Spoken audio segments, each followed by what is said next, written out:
राम राम जी। मुझे आप लोगों से बहुत ज़रूरी बात करनी है क्योंकि मैं 2 दिन से बहुत ज़्यादा परेशान हूँ क्योंकि कंटिन्यू मेरे पास डीएम आ रहे हैं कि ये जो लखनऊ वाला इंसिडेंट हुआ इसमें मैंने कुछ बोला क्यों नहीं, एक्शन क्यों नहीं लिया, थप्पड़ क्यों नहीं मारा। और कुछ लोग मुझे ही गलत समझ रहे हैं, कुछ मीम्स पे लिख रहे हैं कि ये तो हंस रही थी, मज़े ले रही थी। कि पब्लिक में कोई मुझे ऐसे टच करके जाएगा उसमें मुझे खुशी होगी, मुझे मज़े आएंगे।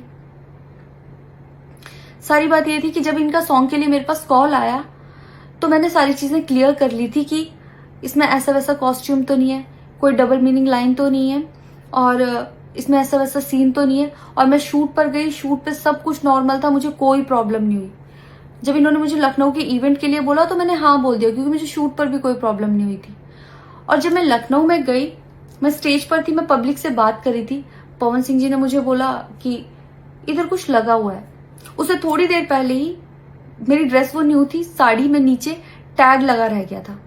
तो मेरे दिमाग में आया कि शायद ब्लाउज का भी टैग लटक रहा होगा।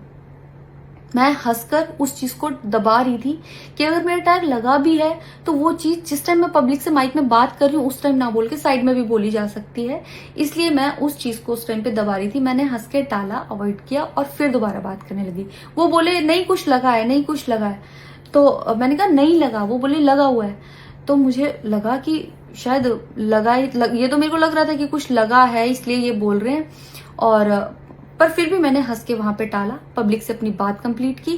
कंप्लीट करने के बाद जब मैं अपने टीम मेंबर से मैंने पूछा साइड में जाके कि कुछ लगा है, क्या लगा है, उन्होंने बोला कुछ भी नहीं लगा था। जब मैंने देखा मेरे सच में कुछ नहीं लगा था, तब मुझे बहुत ज्यादा बुरा लगा, गुस्सा आया और रोना भी आया। लेकिन मुझे ये नहीं समझ आया कि मैं अब क्या करूं यहाँ पर, क्योंकि जहां मैं गई थी लखनऊ में, पवन सिंह जी खुद भी वहीं के रहने वाले हैं, उसी जगह पर इवेंट था। जितना वो क्राउड था वो सारा उनका फैन बेस था। उनको भगवान बोल रहे थे और भक्त बोल बोल के उनके पैरों में गिर रहे थे। वो उनका फैन बेस था, क्राउड था।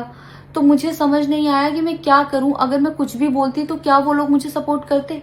मेरे साथ कुल 3-4 बंदे यहाँ से गए थे, तो वहां जितना क्राउड था क्या वो लोग मेरा साथ देता?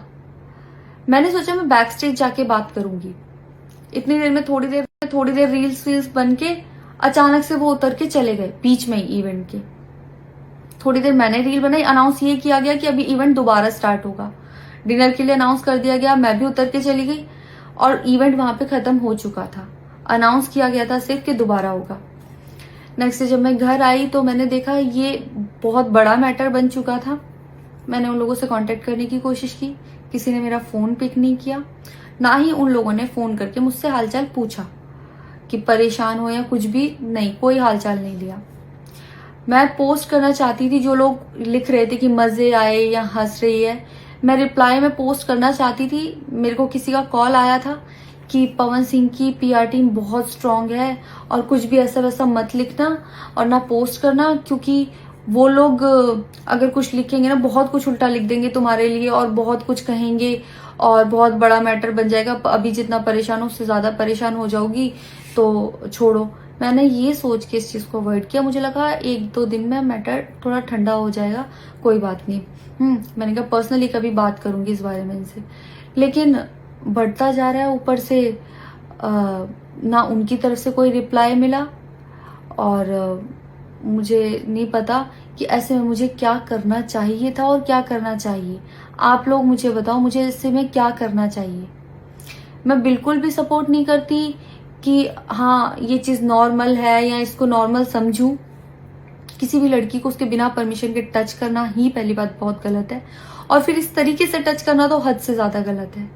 यही सेम चीज अगर हरियाणा में हुई होती ना तो मुझे जवाब देने की जरूरत नहीं पड़ती, यहाँ की पब्लिक अपने आप जवाब दे देती, यहाँ की ऑडियंस फुल सपोर्ट करती और जवाब देती। लेकिन मैं उनकी जगह पर थी, वो यहाँ पे नहीं थे।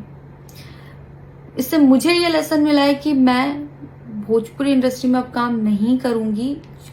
आर्टिस्ट हूं तो नई नई चीजें ट्राई करने का मन करता है कि ये भी ट्राई करूं, ये भी ट्राई करूं, ये भी ट्राई करूं। कुछ भी अलग सा आता है तो करने का मन करता है कि कुछ अलग होगा, कुछ नया ट्राई करती हूँ। और वो भी पवन सिंह जैसे सीनियर आर्टिस्ट के साथ कोलैबोरेशन थी तो हुआ कि हाँ कर लेती हूँ। होता है, अगर वो भी नहीं होते तब भी अगर कोई मेरे पास मराठी का भी प्रोजेक्ट आता तो मैं सोचती कि हाँ कुछ चेंज होगा, कुछ नया सीखने को मिलेगा, ट्राई करती हूँ।